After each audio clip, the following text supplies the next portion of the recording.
నమస్తే. హిడ్మా ఇక లేరు అన్న వార్త దేశాన్ని ఒక్కసారిగా కుదిపేసింది. అసలేం జరిగింది? ఎక్కడ చనిపోయాడు? నిజంగా ఎన్కౌంటరే జరిగిందా? ఎక్కడైనా దొరికితే పట్టుకొని కాల్ చేశారా? ఇట్లా రకరకాలుగా ఎవరికి వాళ్ళుగా విశ్లేషించుకుంటున్నారు. మొత్తానికి హిడ్మా ఇక లేడు. మావోయిస్టు పార్టీలో హిడ్మా అంటే ఒక సెన్సేషన్, ఒక సంచలనం. హిడ్మా ఒక కార్యాచరణ రూపొందించిందంటే, ఒక టార్గెట్ పెట్టుకుందంటే దాన్ని ఖచ్చితంగా సక్సెస్ చేస్తాడు. జస్ట్ ఒక 17 ఇయర్స్కే పీపుల్స్ వార్ పార్టీలో ఒక నక్సలైట్గా తన కెరీర్ స్టార్ట్ చేసిన హిడ్మా 17 ఇయర్స్కే అక్కడి నుంచి తన కెరీర్ స్టార్ట్ చేసి పెద్ద పెద్ద పోస్టులకి ఎదిగిండు. గెరిల్లా యుద్ధంలో మనోడిది అందవేసిన చెయ్యి. మావోయిస్టు పార్టీ గెరిల్లా ఈ సాయుధ పోరాటం ఏదైతే ఉందో దీంట్లో హిడ్మా కీలకమైనటువంటి వ్యక్తిగా ఉన్నాడు. బెటాలియన్ 1కి ఆయన ఇన్ఛార్జిగా వ్యవహరిస్తున్నారు. హిడ్మా చుట్టూ ఒక శత్రు దుర్భేద్యమైనటువంటి రక్షణ వలయం ఉంటుంది. ఇట్లా మన రకరకాల వార్తలు ఈ మధ్య కాలంలో, ముఖ్యంగా ఆపరేషన్ కగార్ ఎప్పుడైతే కేంద్రం స్టార్ట్ చేసిందో చాలామంది నక్సలైట్లు లొంగిపోవడమో లేకపోతే చంపివేయబడమో ఎన్కౌంటర్లో చనిపోవడం ఇదంతా జరుగుతున్నాయి. దీంట్లో హిడ్మా పేరు మారుమోగింది. సో హిడ్మా లొంగిపోబోతున్నాడన్న వార్తలు కూడా చాలా పెద్ద ఎత్తున వచ్చినాయి. సో హిడ్మా నేపథ్యాన్ని కూడా చాలామంది డిస్కస్ చేశారు. సో తన ఏ నేపథ్యం నుంచి, ఏ జాతి నుంచి ఆయన రావడం జరిగింది, ఏ తెగ నుంచి ఆయన వచ్చాడు, ఆయన ఆ తెగ ఎంత అగ్రెసివ్ తెగ అన్నది మనం చాలా సందర్భాల్లో డిస్కస్ చేసినాం. మొత్తానికి అల్లూరి సీతారామరాజు జిల్లా మారేడుమిల్లిలో జరిగిన ఎన్కౌంటర్లో హిడ్మా చనిపోయాడు. హిడ్మాతో పాటు మొత్తం 6 మావోయిస్టులు అంతమొందించబడ్డారు అని ఆంధ్రప్రదేశ్ డీజీపీ ప్రకటించిండు. అయితే బయట నుంచి తెలుస్తున్న సోర్సెస్ ప్రకారం ఏంటి అంటే, ఈ ఆపరేషన్ కగార్ తర్వాత మావోయిస్టు పార్టీ మొత్తం చిన్నాభిన్నమైంది. సో ఇక్కడొకరు అక్కడొకరు ఉండిపోయినారు. ఆ పార్టీలో పెద్ద ఎత్తున చీలికలు కనిపిస్తున్నాయి. వీటన్నింటి నేపథ్యంలో పార్టీని ఇప్పుడు ఏ రకంగా రక్షించుకోవాలి అన్న దాంట్లో అగ్రనాయకులంతా నిమగ్నమైనారు. కొంతమంది లొంగిపోతున్నారు, కొంతమంది ఎన్కౌంటర్లో చనిపోయారు. సో బలంగా ఐడియాలజీతో ఉన్న వాళ్ళు, హిడ్మా లాంటి వాళ్ళు ఈ పార్టీని ఇంకా ముందుకు తీసుకెళ్ళాలి, రక్షించాలి అన్న దాంట్లో భాగంగా కొంత మైదాన ప్రాంతంలోకి వెళ్ళిపోయారు చాలామంది. కొంతమంది విదేశాల్లోకి వెళ్ళినట్టుగా మాట్లాడుతున్నారు. అంటే మొత్తం దేశవ్యాప్తంగా ఈ విప్లవోద్యమం అన్నది ప్రపంచవ్యాప్తంగా ఉన్నది. సో కాబట్టి అందులో భాగంగా విదేశాలకు కూడా కొంతమంది వెళ్ళి ఉంటారన్న వార్తలు కూడా వచ్చినాయి. బయట జరుగుతున్న చర్చ ప్రకారంగా తెలుస్తున్న సమాచారం ఏంటంటే, హిడ్మా ఆంధ్రప్రదేశ్ రాజధాని విజయవాడ లాంటి ప్రాంతంలో ఒక ప్రాంతంలో తలదాచుకున్నాడు. ఎవరైతే షెల్టర్ ఇచ్చిరో లేకపోతే ఆయనను చూసిన వాళ్ళో లేకపోతే ఆ ఇన్ఫర్మేషన్ ఈ మైదాన ప్రాంతంలో ఫలానా ప్లేస్లో ఉన్నాడు అని తెలిసిన వ్యక్తి ఈ రాజ్యానికి, ప్రభుత్వానికి ఇచ్చిన సమాచారంతో ఆయన దొరికిండు, ఆయన్ని తీసుకెళ్ళి చంపేశారు అన్నది ఒక చర్చ జరుగుతున్నది. ఇది ఎంతవరకు వాస్తవం అన్నది మనం దాన్ని ధృవీకరించలేం, దాన్ని మనం ప్రూవ్ చేయలేం. జరుగుతున్న డిస్కషన్ని మనం మాట్లాడుకుంటున్నాం. అయి ఉండొచ్చు. ఎందుకంటే ఇప్పుడు ఈ దేశంలో జరిగిన ఎన్కౌంటర్స్ అన్నీ అంటే వాళ్ళు కాల్పులు జరిపితే వీళ్ళు ఎదురు కాల్పులు జరిపితేనే చనిపోయిన ఘటనలు ఉన్నాయా? పట్టుకొచ్చి కాల్చినవి కూడా ఉండొచ్చు. దాంట్లో ఏం డౌట్ ఉంది? ఓపెన్గానే చెప్తున్నారు కదా, అయితే లొంగిపోండి లేకపోతే మీరు చంపివేయబడతారని. సో అలాంటప్పుడు అట్లా కూడా జరిగి ఉండొచ్చు. మరి హిడ్మాది నిజంగానే అవతల టీం కాల్పులు జరిపితే వీళ్ళు ఎదురు కాల్పులు జరిపితే చనిపోయిందా, ఎక్కడో విజయవాడ ప్రాంతంలో తలదాచుకుంటే పట్టుకొచ్చి కాల్ చేశారా? ఏదేమైనా హిడ్మాకి ఒక పేరైతే ఉన్నది. తనను ఎవరు టచ్ చేయలేరు, చిక్కడు, దొరకడు. తను ఒకవేళ టార్గెట్ పెట్టుకుంటే అవతల ఉన్న ఆ శత్రువు ఖతమైపోవాల్సిందే అనే ఒక పేరైతే సంపాదించుకున్నాడు. అట్లాంటి హిడ్మా అడవిలో ఉంటే తనకి బలం దొరికేదేమో, కానీ తను బయట ఉండడం చేత ఎవరో ఇచ్చిన ఇన్ఫర్మేషన్తో తను దొరికాడు, దాని తర్వాత కాల్చివేయబడ్డాడని వార్తలు వస్తున్నాయి. అది ఎంతవరకు నిజం అనేది తర్వాత. నిన్న మొన్న ఒక 10 రోజుల క్రితం, వారం రోజుల క్రితం ఛత్తీస్గఢ్ హోమ్ మినిస్టర్ ఏకంగా ఆయన విజయ్ శర్మ ఎవరో వెళ్ళి ఒకవైపున దేవ్జీ తల్లి, ఇంకొక వైపున హిడ్మా తల్లిని కూర్చోబెట్టి వాళ్ళతో కలిసి భోజనం చేసి మీ బిడ్డలని లొంగిపోమని చెప్పండి అని చెప్పించి రావడం జరిగింది. మరి ఆ క్షణానికే వీళ్ళ అదుపులో ఉన్నాడా, లేదా ఆ క్షణానికి వీళ్ళకి ఇన్ఫర్మేషన్ ఏమైనా ఉన్నదా? లొంగిపోండి అని ముందే చెప్పించే ప్రయత్నం ఏమైనా చేశారా? ఇదంతా ప్రభుత్వం దగ్గరే ఇన్ఫర్మేషన్ ఉంటుంది. మనం ఈ మాట మాత్రమే మనం చెప్పగలుగుతాం. కొంతమంది అంటున్నారు లేదు లేదు అప్పటికే వాళ్ళ అదుపులో ఉన్నారు, ఇదంతా పెద్ద డ్రామా అని కూడా మాట్లాడే వాళ్ళు ఉన్నారు, మావోయిస్ట్ సింపథైజర్స్ కొంతమంది. ఏదైనా జరిగి ఉండొచ్చు. మొత్తానికి హిడ్మా ఇక లేడు, హిడ్మా ఉన్నాడు అని సామాన్య జనం దగ్గర నుంచి మాట్లాడుకున్నారు. మావోయిస్టు పార్టీకి తను చాలా కీలకమట ఉన్నాడని. ఆయనను కూడా ఇది చేశారు, ఆయన కూడా కాల్పుల్లో చనిపోయిండని అంటున్నారు. మారేడుమిల్లి అడవుల్లో మావోయిస్టులు భద్రతా బలగాల మధ్య జరిగిన ఎన్కౌంటర్లో అగ్రనేత మధ్వి హిడ్మా చనిపోయారు. హిడ్మాతో పాటు ఆయన భార్య అనుచరులతో కలిపి మొత్తం 6 ఈ ఎన్కౌంటర్లో ప్రాణాలు కోల్పోయారు.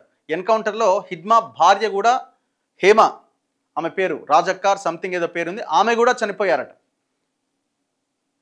అల్లూరి సీతారామరాజు జిల్లా మారేడుమిల్లి అడవుల్లో భారీ ఎన్కౌంటర్ జరిగింది. మావోయిస్టులు భద్రతా బలగాల మధ్య జరిగిన భారీ ఎన్కౌంటర్లో అగ్రనేత మధ్వి హిడ్మా చనిపోయారు. హిడ్మాతో పాటు ఆయన భార్య అనుచరులతో కలిపి మొత్తం 6 ఎన్కౌంటర్లో ప్రాణాలు కోల్పోయారు. హిడ్మా ఛత్తీస్గఢ్లోని సుక్మా జిల్లా పర్వతి గ్రామానికి చెందిన స్థానిక మురియా తెగకు చెందిన వ్యక్తి. ఒకసారి మీరు టైప్ చేయండి గూగుల్లో, అసలు మురియా తెగ గురించి కూడా తెలుసుకుంటే చాలా అగ్రెసివ్ తెగ. లొంగిపోవడము, జీ హుజూర్ అనడము, లేకపోతే ఇంకోటి ఆ తెగకు తెలియదు, ఎదురుగా కొట్లాడమే ఆ తెగకు తెలిసిన పని అంతే. సో ఆ తెగకు చెందిన మురియా తెగకు చెందిన వ్యక్తే హిడ్మా. 1981వ సంవత్సరంలో జన్మించిన హిడ్మా 10వ తరగతి వరకు మాత్రమే చదువుకున్నాడు, 10th క్లాస్ వరకే చదువుకున్నాడు. 2000 సంవత్సరం ప్రారంభంలో మావోయిస్టు ఉద్యమంలో చేరి క్రమంగా అగ్రస్థానానికి ఎదిగిండు. ఆయన మావోయిస్టు పార్టీలో చేరిన నాటికి ఆయన వయసు జస్ట్ 17 ఇయర్స్. ప్రస్తుతం సిపిఐ మావోయిస్ట్ పిఎల్జిఏ బెటాలియన్ 1 కమాండర్గా దండకారణ్య ప్రాంతంలో ఛత్తీస్గఢ్, బీజాపూర్, దంతెవాడ ప్రాంతాల్లో పనిచేస్తున్నాడు. మొత్తం అక్కడే ఉన్నాడు ఆయన నేపథ్యము స్టార్ట్ అయింది ఇప్పటి వరకు కూడా ఛత్తీస్గఢ్, బీజాపూర్, సుక్మా, దంతెవాడ ఈ ఏరియాల్లో తను కీలకంగా వ్యవహరించిండు. గెరిల్లా ఫైటింగ్ అయినది, గెరిల్లా ఉద్యమం అన్నది మావోయిస్టు పార్టీకి అనుబంధంగా ఒక సాయుధ పోరాటం. 2010లో జరిగిన దంతెవాడ దాడి, దాదాపు 76 మంది సిఆర్పిఎఫ్ సిబ్బంది 2010లో జరిగిన దాడిలో చనిపోయారు. ఆ దాడిలో ఆయన కీలక పాత్ర. 2013 జీరామ్ ఘాటి, నరమేధం వంటి పలు పెద్ద దాడుల్లో ప్రధాన సూత్రధారి హిడ్మా అని ఆరోపణలు ఉన్నాయి. ఈ ఏడాది Hidma CPI Dandakaranya special zonal committee సెక్రటరీగా పదోన్నతి పొందినట్లు పోలీసుల వద్ద సమాచారం ఉన్నది. హిడ్మాను పట్టుకోవడం కోసం పోలీసులు ఎంతగానో ప్రయత్నం చేస్తున్నారు. అతడి ఆచూకీ తెలిపిన వారికి బహుమతులు కూడా ప్రకటించారు. అడవుల భౌగోళిక పరిజ్ఞానం, గెరిల్లా యుద్ధ వ్యూహాలు, స్థానిక నెట్వర్క్ను ఉపయోగించడంలో హిడ్మా సిద్ధహస్తుడు. దీంతో అతన్ని భద్రతా దళాలు చాలా కాలం పట్టుకోలేకపోయినాయి. 2004 నుంచి ఇప్పటి వరకు అతను 20కి పైగా ప్రధాన దాడుల్లో పాల్గొన్నట్లు భద్రతా సంస్థలు అంచనా వేస్తున్నాయి.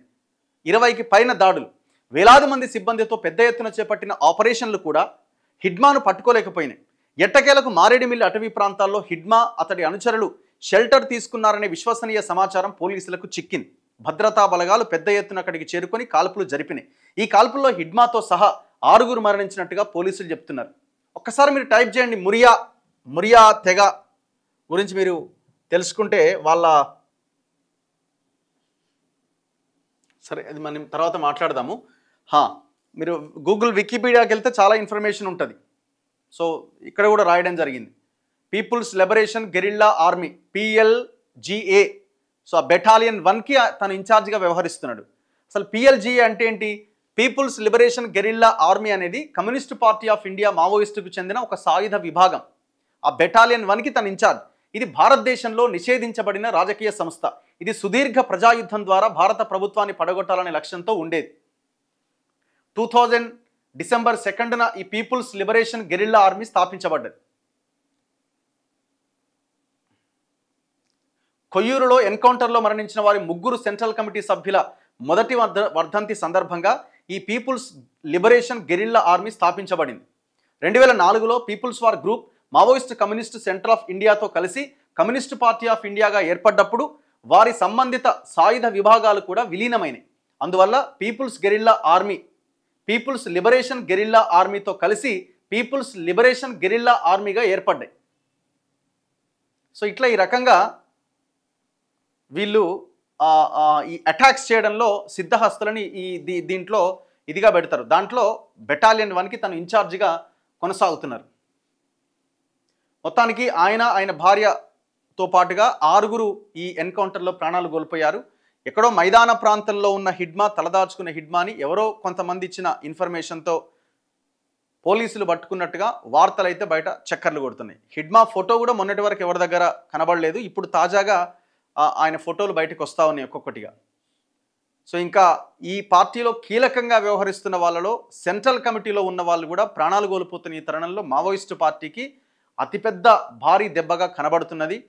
భవిష్యత్తు ప్రశ్నార్థకంగా మారింది ఒక రకంగా చెప్పాలంటే. ఒకవైపున పార్టీలో చీలికలు, ఇంకొక వైపున ఎన్కౌంటర్లు, ఇంకొక వైపున లొంగుబాట్లు. ఎన్కౌంటర్లో చనిపోతున్నది కూడా సెంట్రల్ కమిటీలో ఉన్నటువంటి పెద్ద పెద్ద నాయకత్వమే ప్రాణాలు కోల్పోతుండడంతో కింద ఉన్నటువంటి ఆ నాయకత్వానికి బలం పట్టు లేకుండా పోయింది. ఆత్మస్థైర్యాన్ని కూడా కోల్పోతున్న పరిస్థితి ఉన్నది. సో మరి ఇది ఏ రకంగా ఆ పార్టీ దీన్ని ముందుకు తీసుకెళ్లే ప్రయత్నం చేస్తున్నది చూడాలి. ఇది ఒక రకంగా చరిత్రలో ఆ పార్టీ స్థాపించబడినప్పటి నుంచి ఈనాటి వరకు జరిగినటువంటి ఎన్నో ఎన్కౌంటర్లు, దాని తర్వాత ఇప్పుడు జరుగుతున్న నష్టం అతిపెద్దదనే మనం చెప్పొచ్చు.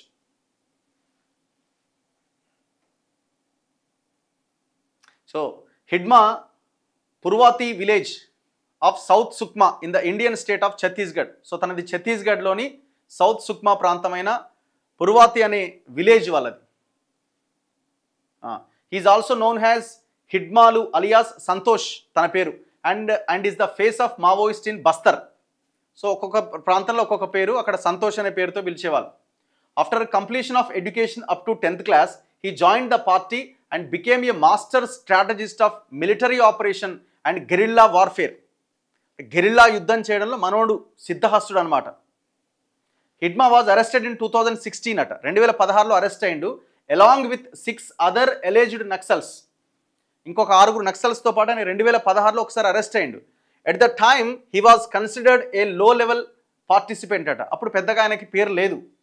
About that time Hidma became the area commander of People's Liberation Guerrilla Army Battalion No. 1 and an active member of the Dandakaranya Special Zonal Committee of the CPI Maoist Party, which operates in Sukma, Dantewada and Bijapur areas. He was promoted to the party's Central Committee as the youngest member. Party Central Committee ki select aina ati chinna vayaskudiga aina peru sampadinchinu. It is believed that Hidma is one of the masterminds behind a number of attacks on security personnel that took place about the decade ago, including April 2010 Maoist attack in Dantewada and 2017 Sukma attack. ఇవన్నింట్లో చాలా కీలక పాత్ర పోషించింది attacks అన్నింటిలో. All told, he is cited as being responsible for 26 separate attacks అట. 26 అటాక్స్లో తను పాలు పంచుకున్నాడు. Indian agencies have also declared 45 lakh bounty on his head. 45 లక్షల reward కూడా తన తలపైన ఉన్నది. So Hidma was the objective of the security forces planned 3rd April 2021 attack and Maoist.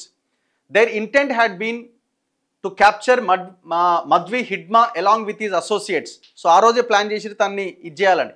The planned attack of approximately 2000 security forces consisting of CRPF's Specialized Jungle Warfare Unit, Commando Battalion for Resolute Action, Cobra, combined with some of its regular battalions and with units of District Reserve Guards of Chhattisgarh Police, was intermed by about 400 guerrilla in the 5-hour battle. అంటే ఇదంతా గతంలో జరిగిందనమాట. So ఆ వార్లో ఆయన టీంని ఇది చేయడానికి మొత్తం ఈ ఫోర్స్ అందరినీ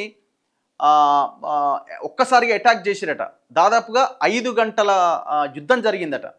ఆ బ్యాటిల్ టైంలో there were 23 deaths among the security forces as per the police report. So ఆ వార్లో దాదాపు 23 మంది పోలీసులు చనిపోయారు ఆ 5 గంటల వార్లో. దాంట్లో 8 CRPF, 8 from the DRG and 6 special task force members చనిపోయారు అందులో. Also 33 others were listed has casualties, అంటే వాళ్ళు ఇంజూర్డ్ అయ్యారు, with 13 being severely injured. In this battle, the Maoists lost around 15 members of People's Liberation Guerrilla Army, including a woman who was killed in the attack as per the police. So ఇటువైపు నుంచి కూడా చాలా పెద్ద ఎత్తున నష్టం జరిగింది ఈ peoples liberation army నుంచి కూడా.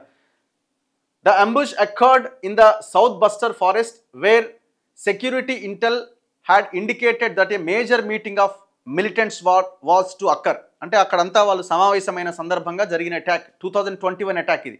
దాని తర్వాత 2025 Karregutta, beginning in April 2025, April స్టార్టింగ్లో Hidma has been the subject of much news attention has he's allegedly at the centre of the central reserve police force. So ఆ సమయంలో కూడా దాదాపు 1000 మంది మావోయిస్టులు కర్రెగుట్టలో తలదాచుకున్నారన్నప్పుడు కూడా ఆయన పేరు బాగా తెర మీదకి వచ్చింది. మొత్తానికి ఇవాళ ఆయన డెత్ అయినట్టు ఆంధ్రప్రదేశ్ డీజీపీ ప్రకటన విడుదల చేయడం జరిగింది. సో మధ్వి హిడ్మా చాప్టర్ క్లోజ్ అయిపోయింది.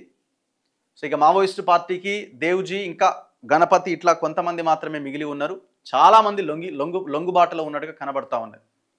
ఏదేమైనా అల్టిమేట్గా అడవుల్లో ఉండి యుద్ధం చేసి పార్టీని కాపాడుకోవడము, మీ ఐడియాలజీని కాపాడుకోవడం అనేది కష్టసాధ్యంగా ఉంది. రాజ్యం చాలా బలంగా తయారైంది, టెక్నాలజీ పెరిగింది, వ్యవస్థ పెరిగింది, ఆయుధాలు వాళ్ళ చేతిలో ఉన్నాయి. మీరు అక్కడ ఉండి పోరాటం చేయడం కంటే ప్రజల మధ్యకు వచ్చి ప్రజల సమస్యల మీద ప్రజల మధ్య ఉండి పోరాటం చేయడమే బెటర్ అనేటువంటి అభిప్రాయం కూడా చాలామంది నుంచి వ్యక్తమవుతుంది. సో మావోయిస్టు పార్టీ కూడా ఆలోచించాలి. బయట ఉన్నటువంటి మేధావులు, సింపథైజర్సు ఆర్ ఈ విప్లవ భావాలు ఉన్నటువంటి వాళ్ళు కూడా ఒక ఆలోచన చేసి ఒక అవుట్కమ్, ఒక రిజల్ట్, ఒక సొల్యూషన్ అనేది తీసుకురావాల్సిన అవసరం అయితే ఉన్నది. శాంతి చర్చలు అంటున్నారు, ప్రభుత్వాలు సిద్ధంగా లేవు. మేము చంపుతాం అంటున్నారు తప్ప శాంతి చర్చలకు వాళ్ళు రెడీగా లేరు. దెన్ ఏం చేయాలి అన్నది ఒకసారి ఆలోచించుకోవాల్సిన అవసరం ఉంది. ఏదేమైనా మావోయిస్టు పార్టీ వాళ్ళు పోరాటం చేయలేకనో ఇంకో రకంగానో చనిపోవట్లేదు.